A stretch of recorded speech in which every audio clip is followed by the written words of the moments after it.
भगवान से रिश्ता जोड़िए। रिश्ता, और ऐसा रिश्ता जिसमें कोई डिमांड ना हो, जिसमें कोई आकांक्षा ना हो, कोई भौतिक, कोई वस्तु की आकांक्षा ना हो। ऐसा रिश्ता हो कि जिसमें सिर्फ प्रेम हो, सिर्फ प्रेम। अगर उनके आगे बैठे तो आंखें नम पड़ जाएं, लेकिन भूल से भी मस्तिष्क के किसी कोने में भी कुछ मांगने की जिज्ञासा और कोशिश न हो। और यही अपने आप में उसके करीब जाने का सबसे बड़ा मंत्र है। क्योंकि मांग लिया तो छोटे हो जाएंगे, मांग लिया तो रिश्ता लेन देन का हो जाएगा, और लेन देन का रिश्ता अच्छा नहीं होता। रिश्ता तो समर्पण का अच्छा होता है, और उसके चरणों में समर्पित हो जाना ही जीव का सबसे बेहतर दर्शन है। अपने जीवन को उस स्थिति में ले जाकर खड़ा कीजिए, अपने आप को उस स्थिति में रखिए कि आप उससे बातें करें, आप उससे मिलें, आप उसके साथ चर्चा करें, और फिर आप देखिए वो भी आपसे बात करेगा, वो भी आपसे चर्चा करेगा, वो भी आपके साथ रहेगा। लेकिन इस प्रक्रिया को करने के लिए आपको वही निर्मलता, सहजता, ये सब चाहिए। और दूसरे दर्शन में कहूं, सत्संग ही चाहिए।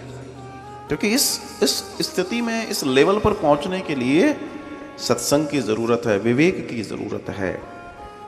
और वो जिस दिन प्राप्त हो गया, उस दिन तुम जहां होगे वहां वो मुरली बजाता मिल जाएगा।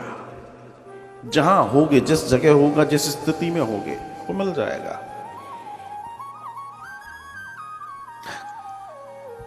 हम खोज किसको रहे हैं? अगर एक कड़वा प्रश्न करूं तो कुछ लोग कहेंगे हम परमात्मा की खोज में हैं। नहीं, परमात्मा की खोज नहीं करनी है, वो खोजने का विषय नहीं है। खोजना अपने आप को है, जो दुनिया में आके हम खो गए हैं। खोए हम हैं, खोया वो नहीं है। हिरण्यकश्यप ने पूछा कहां है तेरा भगवान? बोला कहां भगवान नहीं है, कहां नहीं है। और जब ये बात आई तो भगवान प्रकट हो गए। अर्थात ये वायु कौन है? ये भी तो भगवान है। ये जो श्वास हम ले रहे हैं, ये वायु न मिले तो मर जाएंगे, ये भी तो भगवान है। वो किस किस रूप में है? पांचभूत में। वो खुद कह रहा है चतुश्लोकी भागवत में कि जो पांचभूत है ये मैं ही हूं, मैं इसमें भी हूं, मतलब इस शरीर के अंदर भी हूं, बाहर भी हूं। जैसे आया है वैसे जाएगा। जब शरीर का पांचभूत में से एक भूत भी कम होगा तो शरीर खत्म हो जाता है।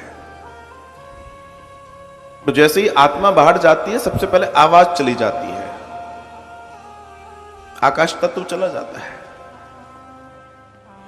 उसके बाद फिर बाकी की प्रक्रिया है। आखिरी में जाके अग्नि में चली जाती है, वायु में चली जाती है, पृथ्वी में चली जाती है, जल वाला जो पार्ट है वो जल में चला जाता है। जहां से आए थे वैसे ही वापसी हो गई।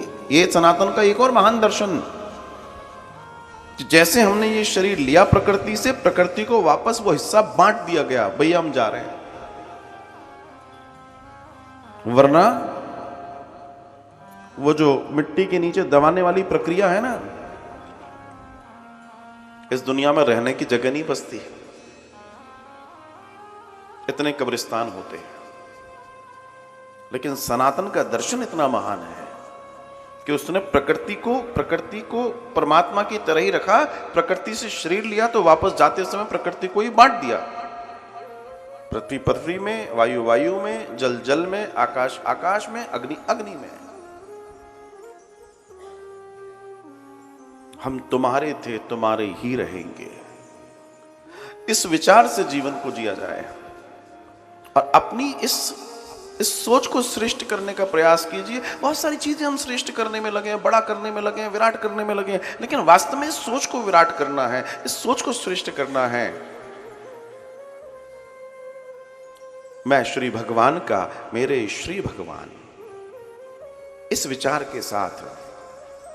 और तब आप देखिएगा कि ऑटोमेटिकली स्वतः आपके जीवन में एक महापरिवर्तन आ जाएगा। मैंने कई बार एक प्रक्रिया लोगों को करवाई। मैंने कहा बस तुम एक काम करना, एक छोटा सा काम मैंने लोगों को सौंपा कि तुम जाकर अपने गोविंद से कहो कि मैं एक बहुत शुद्ध आत्मा हूं तेरी कृपा से। आप करके देखना, आप कहोगे ये क्या हो गया। अपने ठाकुर जी के आगे बैठना, और अगर एकांत मिल जाए तो बहुत अच्छा, उनसे नैनों से नैन मिलाना और बढ़िया कृपा का अनुभव करना। जैसे कोई हम पे कृपा करता है तो हम कृतज्ञ हो जाते हैं, हमारे रोम रोम खड़े हो जाते हैं, है ना, आंखों में जल आ जाता है।